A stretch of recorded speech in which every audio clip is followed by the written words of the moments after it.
Growing up, comedy worked like this. You sat through long setups, you leaned forward, you waited, and if the comedian did their job, you were rewarded with one of the funniest jokes you ever heard because of everything that came before it. But now open TikTok, the joke is already happening. No setup, no patience, just instant recognition.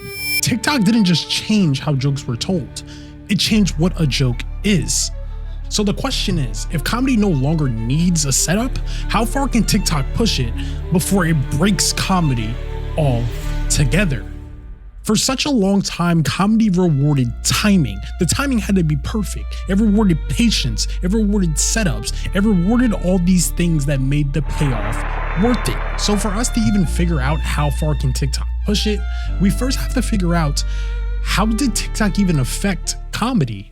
TikTok plays by a completely different set of rules. On TikTok, timing means speed. Patience is a whole reason why your video won't go viral. The setup is often skipped entirely because if you even take a little bit too long to get to the point, everyone's just gonna swipe away.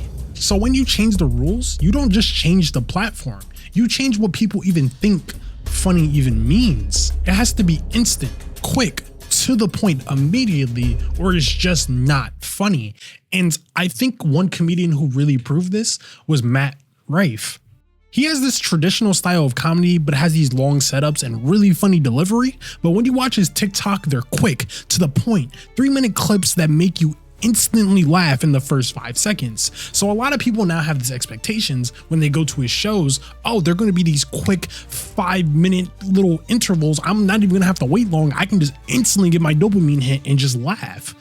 No, you're wrong. And that's where I think TikTok has ruined comedy.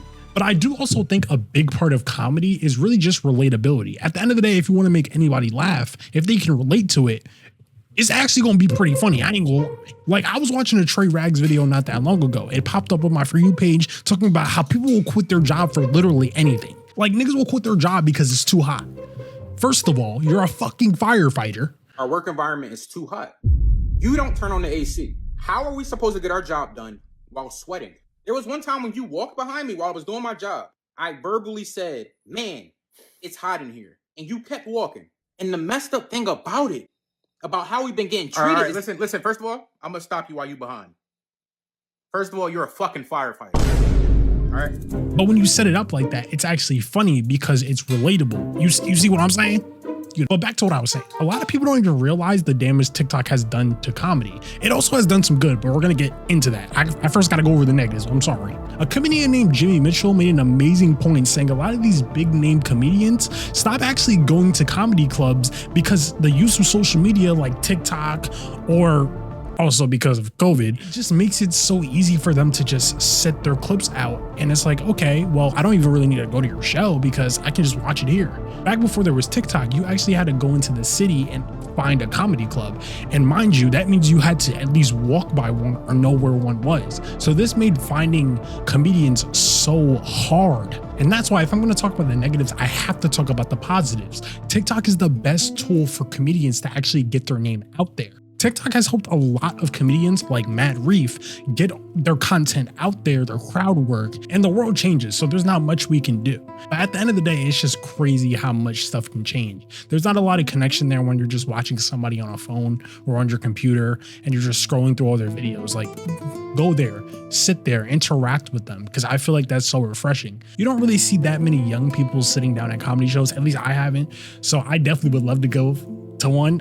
I might have to bring money out with me, you know what I'm saying? But if you want to know about how TikTok comedians might even be funnier than some actual comedians, click this video right over here. I appreciate y'all so much for taking the time to click on this video. I love y'all so much, and hopefully you have an amazing day. Peace.